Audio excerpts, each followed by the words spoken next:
unless you get the drop on me, you're not robbing me. If you don't have a gun, you're going to get one hell of a motherfucking fight. And if I survive it, and I know who you are, you're fucked.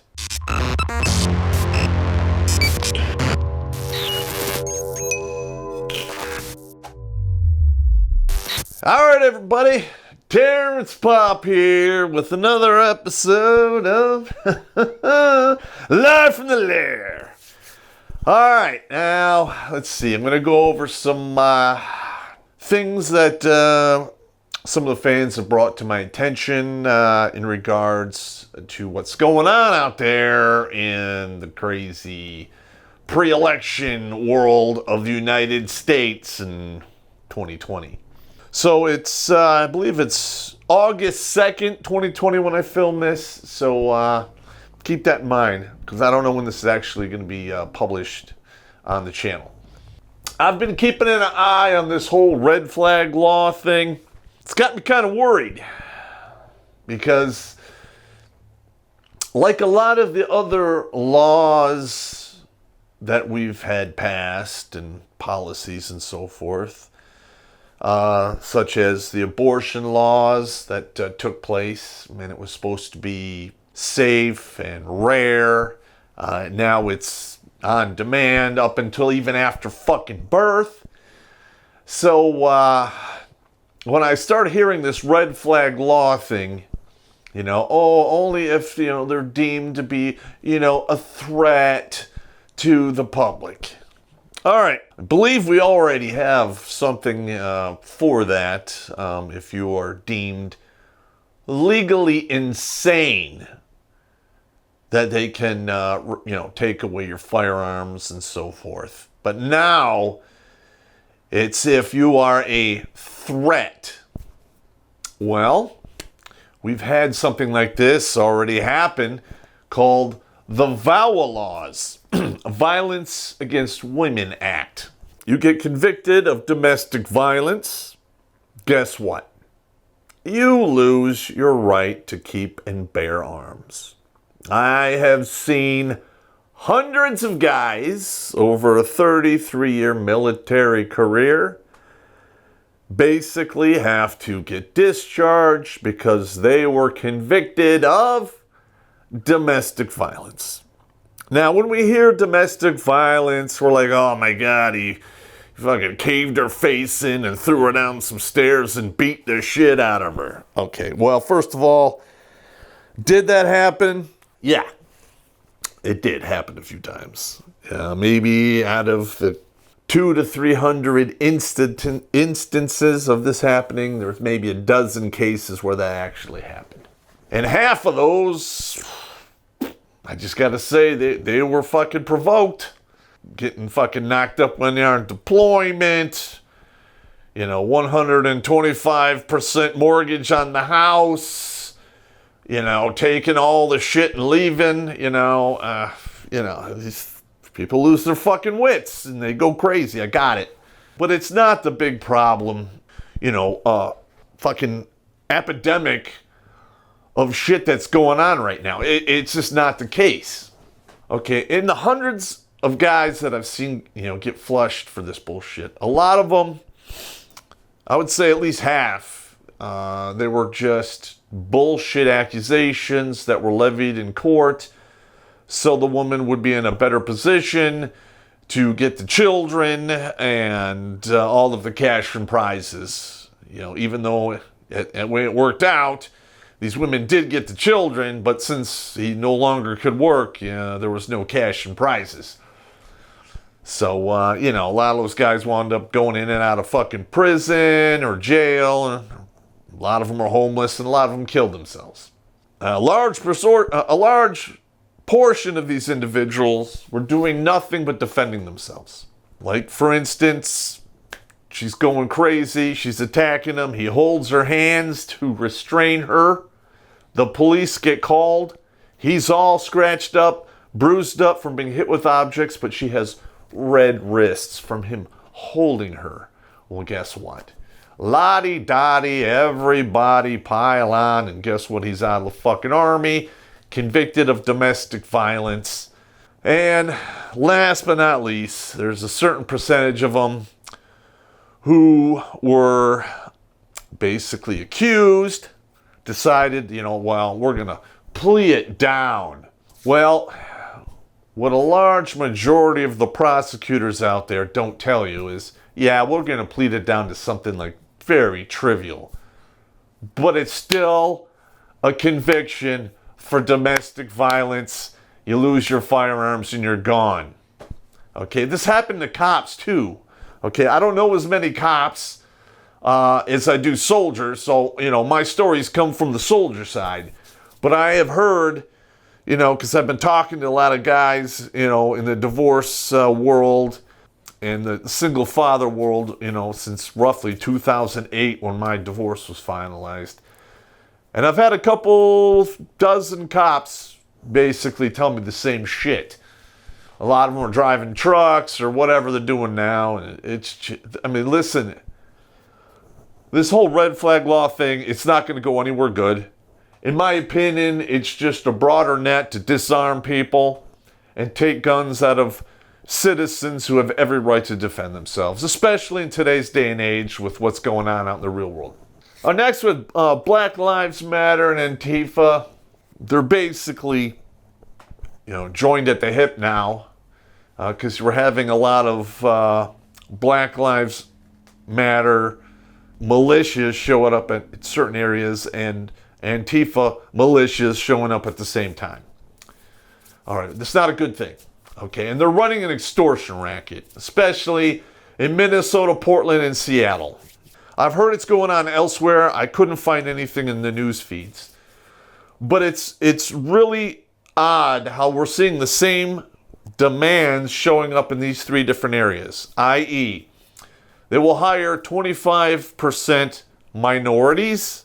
They will source and acquire 25% of what they need to run their business from minority-run businesses, and they will put up 1.5% of gross receipts to Black Lives Matter and Black Lives Matter causes.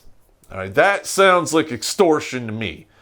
It also, if it's not done, you get the whole or else. A lot of these businesses are being attacked, burned, and so forth. And my personal opinion is if you're in one of these areas, get the fuck out of there right now. If you're a business owner, you might have to handle your own business and then have to deal with the legal technicalities on the back end.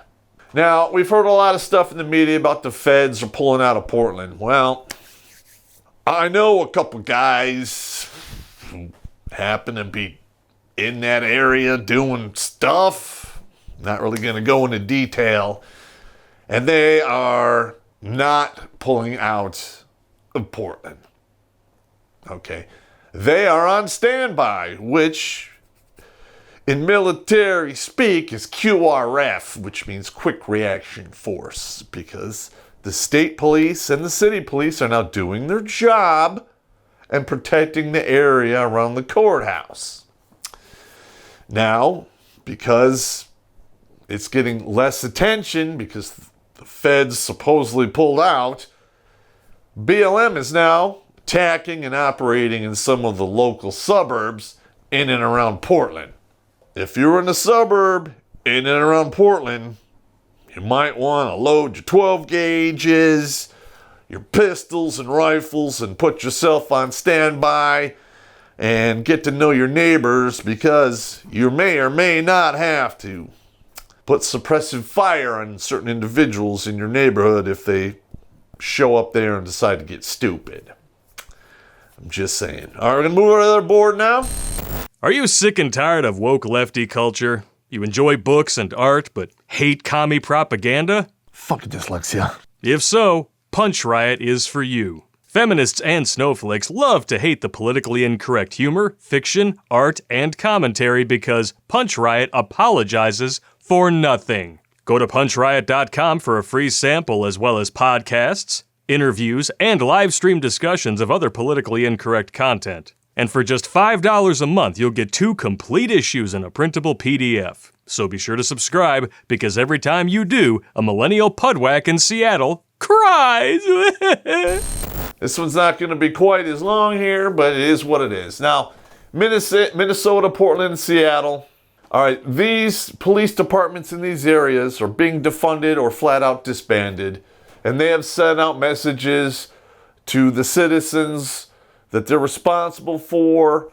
Now, they didn't use this language exactly, but when you boil away all the bullshit and sift it through the screen of stupidity, basically they're saying, everyone out there is on your own and you need to handle your own shit. All right, that's number one. Number two, they're also advising not to resist. So if you're approached by individuals and say they want to burn your house down, just get your children or people out of the house and let them do what they're going to do. If they rob you, hey, just hand over your shit. Your life is more important, and so forth. All right, now, for guys like me, that ain't gonna work. Not gonna play those games unless you get the drop on me. You're not robbing me. If you don't have a gun, you're gonna get one hell of a motherfucking fight. And if I survive it, and I know who you are, you're fucked. Because there's nowhere on the face of this earth I can't find you. And I know a lot of motherfucking people, I'm just saying. So, bottom line, these blue states, these blue cities that are run by the Dems, are rapidly turning into absolute hellholes. Now, the people who voted for these ignorant fools that are doing this bullshit, perhaps you've learned a lesson, and in the future, you might want to not vote for the Democratic Party, because they've shown their true colors here of communist and socialistic ideas. That has never ended well, not in any country ever that has ever been adopted. And it has cost hundreds of millions of lives from 1900 to 1999. And it looks like it might cost a few million more moving forward into the future. Who knows? All right, now, the Democratic Party has shown their true colors here. All right, like I said before, they're basically flat out communists and socialists.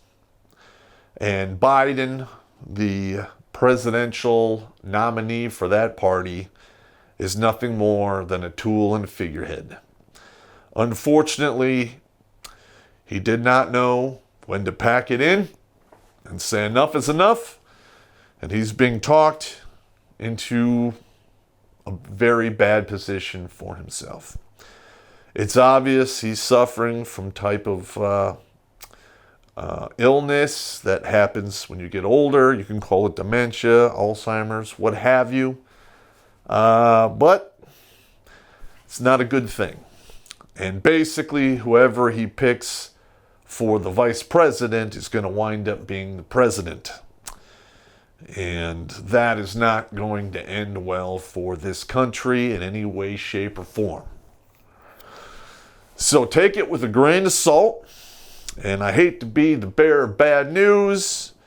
And I hope it never happens. And I hope a year from now I can drink a beer and laugh about all these videos.